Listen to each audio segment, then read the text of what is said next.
ఓ ప్రభూ, మీ ఆదేశానుసారం మేము ఇంటింటికి వెళ్ళి ప్రజలను కృష్ణుని నామజపం చేయమని ఆయనను ఆరాధించమని కోరాము. నేను ఆనందంలో ఉన్నాను.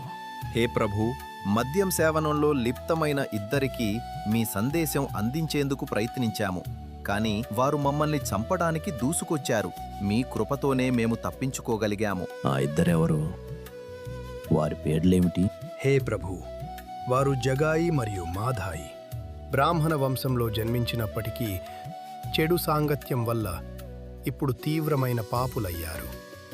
మద్యం సేవనంలో మునిగిపోయిన ఈ ఇద్దరు అన్నదమ్ములు మద్యం సేవ, గోహత్య, మాంసభక్షణ, దోపిడీ, గృహదహనం, నిర్దోష స్త్రీలపై దౌర్జన్యాలు, బ్రాహ్మణుల హత్యలు వంటి అనేక ఘోర అపరాధాలు చేశారు. నేను వారిని ముక్కలుగా చేసేస్తాను.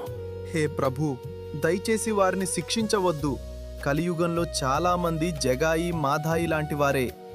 ఈ అవతారంలో మేము పతితులను ప్రేమభక్తితో ఉద్ధరించడానికి వచ్చాము, సంహరించడానికి కాదు.